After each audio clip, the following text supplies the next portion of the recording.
성령을 아는 지식 시리즈 5번째 시간입니다. 예수님께서 약속하신 성령, 그 성령님께서 공식적으로 공개적으로 교회에 강림하셨습니다. 그것을 오순절 성령 강림의 사건, 교회는 진정한 교회, 성령 공동체가 된 것입니다. 약속하신 그 성령이 오순절의 교회에 공식적으로 공개적으로 부어짐으로 말미암아 구속사의 완성의 그 성취의 부어짐으로 말미암아 교회는 성령 공동체가 된 것입니다. 성령을 받은 공동체는 이제 그러면 어떻게 성령의 인도하심을 받는 것인가? 한 사람이 예수를 믿는다는 것, 한 사람이 그리스도인이 된다는 것, 성령의 사람, 영의 사람이 되었다는 겁니다. 이제 성령의 사람은 그럼 성령의 인도하심을 어떻게 받는가? 성령은 보혜사이십니다. 보혜사 성령이십니다. 보혜사란 무엇입니까? 우리 곁에서 가르치시고 도와주시고 인도해 주시고 위로해 주시고 격려해 주시는, 내 곁에서 내 안에서 나를 인도해 주시는 분. 오늘 본문을 통해 성령님께서 성령의 사람 사도 바울을 어떻게 인도해 가시는가, 인도하시는 그 보혜사 성령님께서 사도 바울을 어떻게 인도해 가시는가, 사도 바울의 선교팀들, 그 선교팀을 어떻게 이끌어 가시는가를 우리는 보게 됩니다. 6절, 7절 함께 봉독합니다. 시작. 성령이 아시아에서 말씀을 전하지 못하게 하시거늘 갈라디아 땅으로 다녀가 무시아 앞에 이르러 비두니아로 가고자 애쓰되 예수의 영이 허락하지 아니하시는지라. 아멘. 성령님은 예수님의 영입니다. 성령님은 예수님의 영입니다. 성령님은 진리의 영입니다. 진리는 곧 예수님이십니다. 그런데 성령님께서 이 진리이신 예수님을 사도 바울이 전하고자 하는데 사도 바울의 계획을 막으셨습니다. 사도 바울의 길을 막으셨습니다. 애를 썼다라고 얘기합니다. 애를 써도 사도 바울이 계획했던 복음 전파의 길이 열리지 않았다는 것입니다.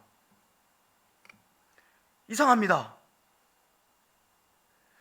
진리이신 예수님을 전하기 위해서 계획했던 일인데 성령님께서 그 일을 막으십니다. 그 길을 막으십니다. 문을 닫으셨습니다. 하나님이 막으시는 길을 우리가 무슨 수로 열겠습니까? 그분이 닫으면 열 자가 없고 그분이 열면 다시 닫을 자가 없는 것이죠. 사도 바울이 말씀을 전했던 지역은 오늘날로 말하면 터키의 중부 지역입니다. 부르기아, 갈라디아는 터키의 남중부입니다. 이제 남중부에서 복음을 전하고 북부로 올라가려고 하는데, 비두니아 북부로 올라가려고 하는데 성령님께서 그 길을 막으셨다라고 성경은 말씀합니다. 자세히 어떻게 막으셨는지 모르겠지만 어쨌든 하나님의 강권적인 개입이 있었던 것 같습니다. 주의 일을 하겠다는데, 사명을 감당하겠다는데, 복음을 전하겠다는데, 교회를 세우겠다는데 왜 막으시냐는 겁니다. 그러나 여러분, 막으시는 것도 성령님의 인도하심이라는 것입니다. 때로는 우리의 길을, 우리의 앞길을 막으심으로 우리를 인도하신다라는 것입니다. 아마도 여러분, 이 사도 바울이요, 그의 면모를 보면 사람이 막았더라면, 사람이 그 앞을 막았더라면 그 성격에 돌 맞고도 그냥 전진했을 사람입니다. 불의 사람, 불도저 같은 사람 아닙니까? 근데 왜 막으시냐는 겁니다. 강권적인 하나님의 개입이 있었기 때문에 사도 바울이 애를 써도 그리로 넘어가지 못하고 멈췄습니다. 왜 막으신 겁니까? 막을 만한 이유가 있으시고 막을 만한 때가 되었기 때문에 막으신 거겠죠. 우리도 그렇습니다. 여러분, 내 계획처럼 되지 않고 내 뜻대로, 마음먹은 대로 되지 않을 때가 많죠. 그러나 그렇게 길이 막혔을지라도 우리 안에 있는 믿음의 내용은 어떻게 작동되어져야 하는가, 우리 안에 있는 믿음의 고백은 어떻게 고백되어져야 하는가. 길이 막힐지라도 내 인생의 방향은 하나님이 정하신다. 이 믿음이 우리 안에서 작동되어져야 하는 거죠. 이 신뢰가, 내 인생의 방향을 내가 정해가는 것이 아니라 하나님이 정하신다는 믿음이 오늘 우리에게 요구되고 있습니다. 우리가 알거니와 하나님을 사랑하는 자, 그의 뜻대로 부르심을 입은 자들에게는 모든 것이 합력하여 선을 이루느니라. 여러분, 이 믿음이라면, 하나님 모든 것을 합력하여 선을 만드신다는 이 믿음이라면 내 뜻대로 되지 않아도, 내가 가고자 하는 길이 때론 막혀도 괜찮죠. 아니요, 어쩌면 그게 다행인 줄 모릅니다. 내가 가고자 했던 길, 내가 원했던 길이 막히는 것이 도리어 다행인 줄 모릅니다. 하나님은 모든 것을 버무리셔서 선을 만들어내신다는 이 믿음만 우리 안에 있다라면 모든 상황 속에서 우리 편에서 고백되어야 하는 마땅한 반응, 맞닥뜨리는 모든 상황 속에서 내 심령에서 터져나와야 되는 모든 반응은 무엇입니까? 내 인생은 내가 정하는 게 아니라 방향은 성령님이 정하신다. 이 믿음이 오늘 우리에게 요구되고 있습니다. 여러분, 바울이 가고자 했던 길이 막혔습니다. 어떻게 그가 반응하는가? 8절 함께 봉독합니다. 8절 시작.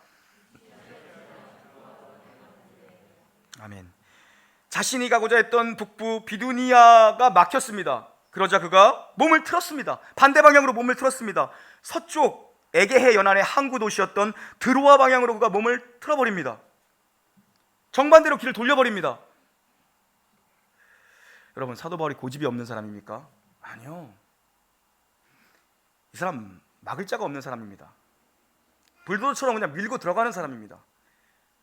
여러분, 성령의 사람이 되었다는 건 자기 고집을 주장하지 않고 걸음이 늦어지더라도 자신의 계획과 고집과 경험도 내려놓을 수 있는 사람이 되었다는 겁니다. 성령의 사람이 되었다는 것. 내 계획만을 고집한다면, 내 뜻만을 주장한다면, 내 생각만을 주장한다면 결코 우리는 성령님의 인도하심을 받을 수가 없습니다. 내 고집이 꺾이고 내 자아가 깨어질 때 우리는 그때 진정한 성령님의 인도함을 받을 수 있는 거죠. 내 자아가 무너져야 성령의 인도하심을 받을 수 있다는 것입니다. 내 고집 가지고, 내 생각 가지고, 내 주관 가지고 성령님의 인도함을 받을 수가 없습니다. 루터가 이런 말을 했습니다. 합리성을 십자가에 못 박는 것이 진정한 믿음이다. 다시 한번요. 합리성을 십자가에 못 박는 것이 진정한 믿음이다. 무엇입니까? 내 자아를 십자가에 못 박는 자만이 진정한 믿음의 길을 갈 수 있다는 것입니다. 우리 비합리적으로 살라는 것입니까? 아니요, 우리는 비합리적으로 사는 것이 아니라 초합리적으로, 합리를 넘어서는 그 무언가, 초합리적인 것, 그게 믿음의 눈입니다. 믿음의 눈. 여러분, 성령님께서요, 우리 곁에서 우리를 인도해 가시는 분입니다. 보혜사 성령께서 우리를 이끌어 가시는 분입니다. 그분을 존중하고요, 그분께 순종하겠다는 태도와 중심과 자세가 필요합니다. 그 태도야말로 그분의 말씀에, 그분이 말씀하시면 내가 순종하겠다, 내가 그분을 존중하겠다, 그분의 말씀에 경청하겠다, 내가 들려오는 대로 순종하겠다라는 이 중심, 이 태도, 이 자세, 그런 자가 성령의 인도함을 받을 수 있는 겁니다. 이미 내 계획과 내 주관으로 꽉 차 있는데 어떻게 성령님의 말씀이 튕겨져 나가지 들어올 수 있겠습니까? 밀어내는 것입니다. 그것은 그리스도인이 되었다는 것은요, 내 계획, 내 뜻이 다 이루어지는 게 아니죠. 내 계획, 내 뜻 다 이루어질 수도 없고 하나님의 목적을 따라 성령님이 이끄시는 대로 걸어가는 사람이 되었다는 것입니다. 내가 성령의 사람, 내가 그리스도인의 사람이, 그리스도인이 되었다는 건 무엇입니까? 하나님의 뜻대로 성령님의 인도함을 받는 사람이 되었다는 것입니다. 사람이 마음으로 자기의 길을 계획할지라도 그의 걸음을 인도하시는 이는 여호와이시니라. 여러분, 계획하지 말라는 거니까? 아니요, 계획하십시오. 준비하십시오. 그러나 계획대로 사는 게 아니라 성령의 인도함을 구하라는 것입니다. 여러분의 계획이 있으십니까? 내년 한 해 또 계획을 가지고 계십니까? 계획서를 작성하십시오. 그리고 주님 앞에 내려놓으십시오. 하나님, 내가 이렇게 계획서를 작성해 보았습니다. 내년 한 해를 이렇게 꿈꿔봤습니다. 남은 인생을 이렇게 꿈꿔봤습니다. 이렇게 디자인해봤습니다. 하나님, 이제 인도해 주십시오. 이것이 주님의 뜻이 맞는지 분별하기를 원합니다. 이것이 나의 삶을 통해서 주님이 원하시는 정말 진정한 나의 스케줄이 맞는지 하나님 앞에 검토받고 싶습니다. 사인받고 싶습니다. 새벽에도 언젠가 말씀드렸죠. 어떤 안수 집사님, 사업처에 직원들이 제법 되나 봅니다. 회의를 할 때 항상 회의실에 가장 상석은 비워둔답니다. 모든 내용을 다 정리하고 최종 결정은 제가 회장님께 물어보고 결제하겠습니다. 그리고 기도하고 결정한대요. 여러분, 계획이 필요 없다는 얘기가 아닙니다. 계획하고 꿈꾸시고 준비하십시오. 그러나 우리가 계획한 것들, 꿈꾼 것들, 준비한 것들, 바라고 원하는 것들을 주님 발 앞에 내려놓으십시오. 그리고 모든 것을 주님 앞에 맡긴다는 간절한 심령으로 주님 인도해 주십시오. 이것이 나의 욕심인지 나의 야망인지 내가 원하는 것인지 아니면 하나님의 뜻인지 분별할 수 있도록 성령님 인도해 주십시오.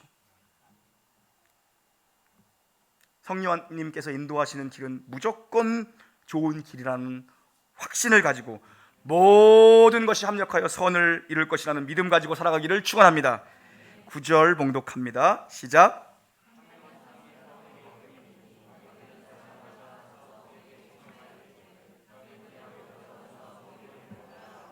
아멘. 여러분, 그런데 그가 사도 바울이 몸을 틀었을 때, 그가 가고자 했던 것을 애썼지만 막혔을 때, 그가 그의 고집과 그의 계획과 그의 생각을 내놓고 몸을 틀었을 때, 그 밤에 성령님께서 환상 가운데 사도 바울을 찾아오셨습니다. 마게도나 사람, 헬라 사람입니다. 헬라 사람. 처음 보는 얼굴입니다. 그 사람을 환상 가운데 보게 하십니다. 그날 밤에 그가 손짓하며 건너와, 이곳으로 건너와 우리를 도와달라 외치는 소리를 환상 속에 보게 하십니다. 나를 도와달라, 우리를 도와달라. 바울이 가고자 했던, 계획했던 길은 막혔습니다. 그러나 바울의 사명은 막히지 않았습니다. 바울이 뜻했던 길은 막혔습니다. 그러나 그의 기도는 막히지 않았습니다. 여러분, 믿음의 길을 가다 보면 물러나야 할 때가 있고, 돌파해야 할 때가 있고, 멈춰서야 할 때가 있고, 돌아가야 할 때도 있을 것입니다. 우리 모든 이런 상황들을 경험합니다. 때로는 뚫고 나가야 될 돌파력이 필요할 때도 있습니다. 그러나 때로는 가만히 멈춰서 주님의 세미한 음성을 기다려야 될 때도 있을 것입니다. 때로는 나의 불순종을 돌이켜 돌아가야 될 때도 있을 것입니다. 그리고 몸을 틀어 방향을 전환해야 될 때도 있겠죠. 그러나 이것이 정말 하나님의 뜻인가? 이것이 정말 성령님께서 나를 인도해가는 방향이 맞는가?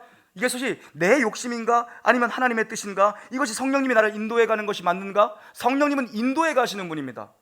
성령님의 인도가 맞는가? 성령님의 이끄심이 맞는가? 주님의 뜻이 맞는가? 우리는 어떻게 분별할 수 있습니까? 하나님의 뜻은, 하나님이 주신 비전의 사람은 길이 막혔다고 좌절하고 낙심하지 않습니다. 길이 막혔다고 좌절하고 낙심하지 않습니다. 하나님이 주신 사명, 비전이 확실하다면 많은 사람들이 비전을 얘기합니다. 많은 교회가 비전을 꿈꿉니다. 그러나 비저너리, 그 꿈을 이루는 자는 적습니다. 그 꿈을 향해 전진하는 자는 적습니다. 낙심하고 포기하지 아니하고 그 꿈을 향해 성취해 나가는 자는 많지 않다는 것입니다. 여러분, 그러나 비전의 사람, 하나님의 분명한 뜻, 하나님께 받은 하나님의 주신 사명이라면 길이 막혀도 낙심 좌절하는 것이 아니라 그 안에 평안함과 담대함이 옵니다. 왜요? 하나님이 반드시 나를 인도하실 거라는 확신이 있기 때문입니다. 순풍이든 역풍이든 태풍이든 강풍이든 무슨 바람을 일으켜서도 하나님께서는 나를 목적지에 정박하게 하실 거라는 그 확고한 믿음이 있기 때문에 담대하고 평안할 수 있는 거죠. 하나님의 뜻이라면 그래서 어떤 길을 걸어가든요, 여러분, 험한 산과 골짜기를 걸어간다 할지라도, 평탄한 시온의 대로를 걸어간다 할지라도 하나님의 뜻이라면, 성령님의 인도하심을 받는 길이라면 여러분요, 무엇입니까? 기쁨과 감사로 그 길을 걸어갈 수 있습니다. 평안과 담대함으로 갈 수 있습니다. 성령님의 인도를 받는 것이라면. 또 하나, 기쁨과 감사로 험지도 걸어갈 수 있는 것입니다. 그렇다고 여러분, 나 혼자 기쁘고 나 혼자 평안하고 나 혼자 감사하면 될까요? 아니요. 10절 함께 봉독해 보겠습니다. 10절입니다. 시작.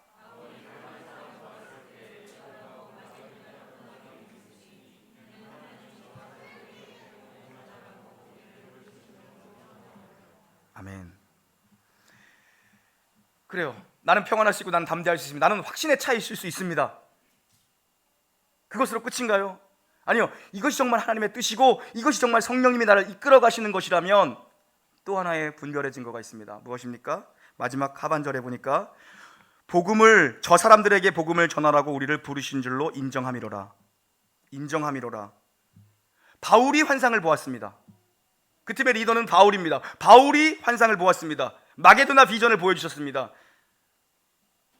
바울도 당황했겠죠. 도대체 그 헬라인, 얼굴 모르는 헬라인이 나와서 손짓하면 우리를 도와달라, 우리를 도와달라, 이게 도대체 주님 무슨 뜻입니까? 이것이 도대체 무슨 메시지입니까? 그러나 이 환상을 가지고 바울이요, 선교 대원들과 서로 나눈 겁니다. 자기의 선교 팀원들과 서로 나눈 겁니다.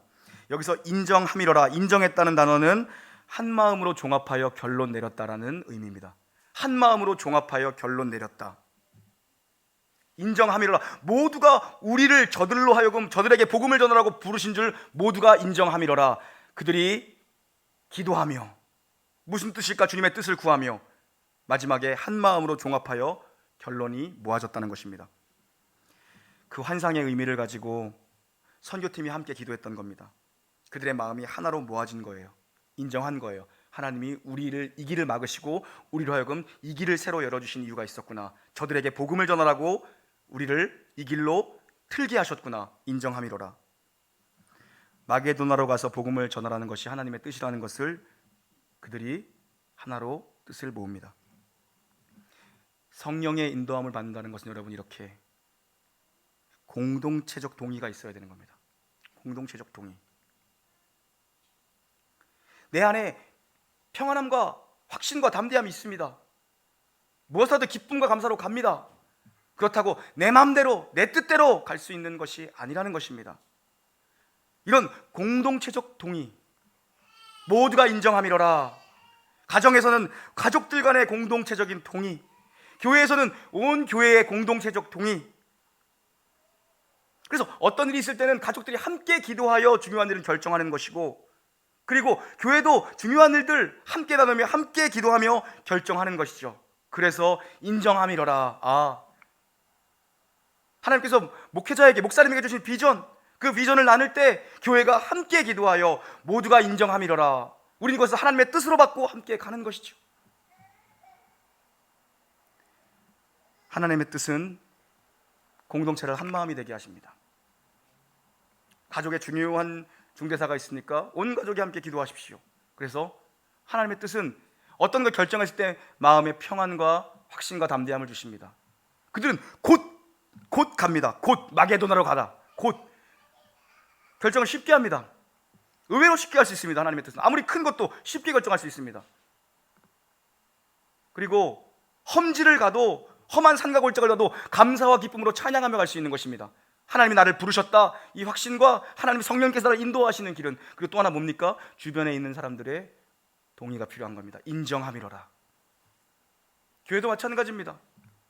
교회가 어떤 중요한 일들을 할 때 온 교회가 인정함이로라. 기도하며 준비하며 온 교회가 마음을 하나로 모은다면 그것은 하나님의 뜻으로 성령께서 우리를 인도하시는구나, 우리를 부르시는구나, 우리를 사명의 자리로 부르시는구나, 감사함과 기쁨으로 확신으로 받을 수 있는 것이죠. 여러분, 성령의 인도를 받는 삶이란 무엇입니까? 길이 열리든 길이 막히든 시대 안에 있든 시대 밖에 있든 좌하든 우하든 아시아든 유럽이든 죽든지 살든지 인생의 주도권은 하나님이 정하신다는 중심으로 겸손한 태도로 순종하겠다는 자세로 사는 것이 성령의 인도하심을 받는 것입니다. 사도 바울이 감옥에 있다고 복음 전파가 막혔습니까? 아니요. 사도 바울 자신도 놀랐습니다. 자신은 감옥에서 간수들에게 복음을 전하고 있는데 도리어 그럼 밖은 어떻게 하나? 밖에서도 다른 이들이 엄청나게 복음 전파 사역을 감당하는 것을 사도 바울이 그 안에서 감당합니다. 모든 것이 합력할 선을 이루는구나. 시대 안에 갇혀있든 시대 밖에 있든, 내가 펄펄 뛰어다니든 아니면 내가 아무것도 못하고 움썩달짝 있든 하나님은 일하시기에 부족함이 없는 분이라는 것입니다. 우리는 겸손한 태도로 순종하겠다는 자세로 늘 주님 앞에 서는 겁니다. 인생의 주도권은 하나님께 있습니다. 인생의 방향은 하나님이 결정하십니다. 인생의 키는 하나님이 쥐고 계십니다. 무엇이 됐든지 어디가 됐든지 그리스도만 존귀해질 수 있다면 이 중심, 내가 먹든지 마시든지 무엇을 하든지 하나님이 영광 받으실 수 있다면 이 중심, 아무쪼록 다만 몇 영혼이라도 부족한 내 인생을 통해서 구원받을 수만 있다면, 나를 통해서 복음이 확장될 수만 있다면, 나를 통해서 교회가 세워질 수만 있다면 나의 나됨을 내려놓을 수 있는 중심으로 우리는 서 있어야 되는 거죠. 저는 저와 또 우리 놀라운 게 모든 성도님들이 예수님이 너무 중요해서, 예수님이 너무 소중해서 내 자신은 조금 덜 중요해지기를 바랍니다. 1부 때는 아무도 아멘 안 했는데 2부 때는 또 되네요. 이게 예수님이 너무 중요해서, 주님이 너무 중요해서 나는 조금 덜 중요해도 됩니다, 여러분. 나는 정말 좀 덜 중요해도 되죠. 자존심, 그게 뭐가 그렇게 중요한 겁니까, 사실? 저도 목회를 하면서 제일 많이 내려놓는 것 중에, 훈련받는 것 중에 하나가 자존심인 것 같습니다. 자존심. 내 자존심은 중요하지 않다라는 걸 훈련받아가는 겁니다. 나는 별로 중요하지 않아도 됩니다. 예수님이 너무 중요하기 때문에 내 자존심은 별로 중요하지 않아야 됩니다, 여러분. 그걸 우리가 주님 발 앞에 내려놓을 때, 자존심, 그걸 주님 발 앞에 내려놓을 때, 제가 좋아하는 유행가가 갑자기 생각나는데요. 유행가. 가사만 읽어드릴게요. 또 예배 시간에 또 유행가 부르면 또 시험에 빠지시니까. 이런 가사가 있었어요. 문득 거울을 보니 자존심 하나만 남았네. 문득 거울을 보니 자존심 하나만 남았네. 살아온 날들을 보다가 거울을 보니까 아무것도 남지 않고 자존심 하나만 자기에게 남아있다라는 어떤 이의 고백이죠. 왜 그렇게 내가 중요한 겁니까, 여러분? 나는 이미 십자가에 못이 박혔는데, 못 박혀 죽었는데 왜 그렇게 내가 중요하냐는 겁니다. 여러분, 성령의 사람은 자유한 사람입니다. 자유한 사람. 성령의 사람은 또한 유연한 사람입니다. 유연한 사람. 또한 성령의 사람은요, 넉넉한 사람입니다. 넉넉한 사람. 왜요? 그리스도께서 세상을 다 이겼기 때문에 꼭 그거 아니어도 괜찮다. 꼭 그거 안 가져도, 꼭 그게 이루어지지 않아도 괜찮다. 하나님의 지혜 속에서는 모든 것이 합력하여 선인데 내가 계획한 거 꼭 이루지 못해도 괜찮다. 하나님은 결국 나를 가장 아름다운 자리에 인도하실 거라는 이 믿음. 주의 영이 계신 곳에 여러분 참 자유가 있습니다. 진리가 너희를 자유케 하리라. 교만이란 무엇인가? 자기 자신에게 사로잡혀 있는 겁니다. 자기 자신에게 사로잡혀 있는 것이 교만이죠.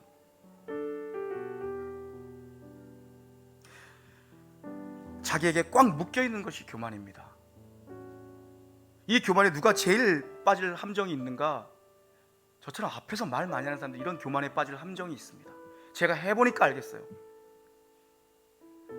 늘 가르치는 자리에 있는 사람들, 교만할 자리에 빠질 확률이 높아요. 보니까 자기도 모르는 사이에 늘 스스로 말씀 앞에 자기를 점검해보지 않으면 자기 자신이 이미 교만에 사로잡혀 있는 겁니다. 모르죠? 그건.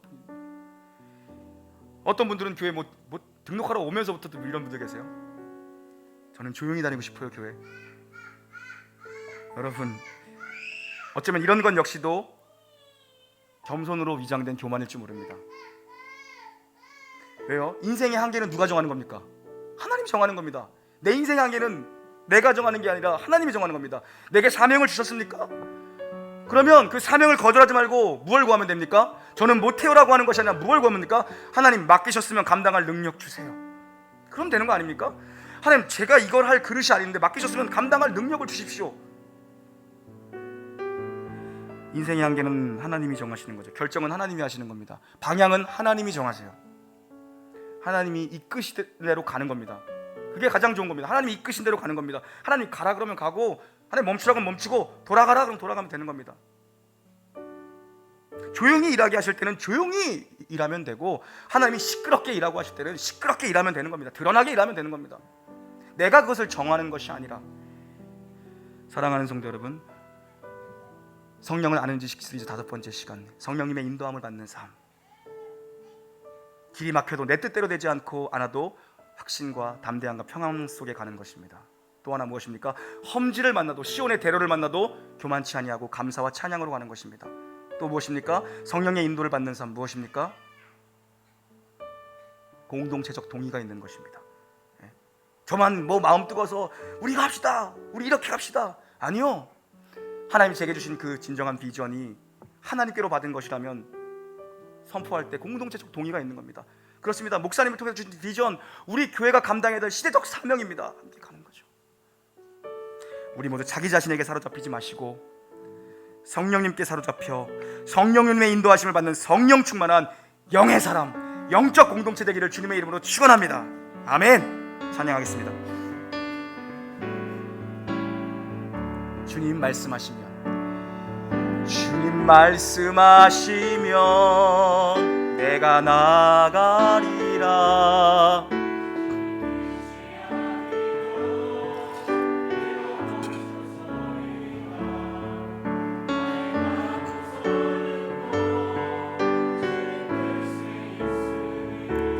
오 주님 나를 이끄소서. 주님 말씀하시면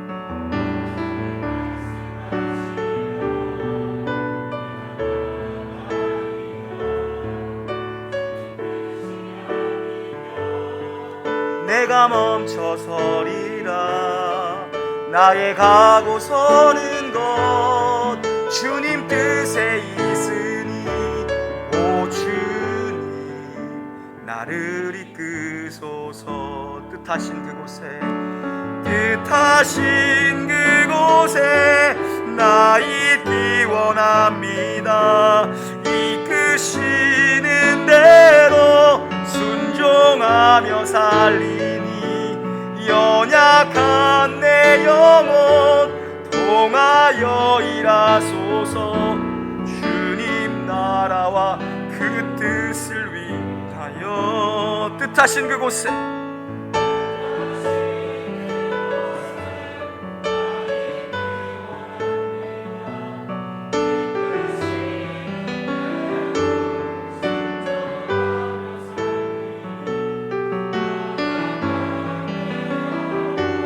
통하여 일하소서.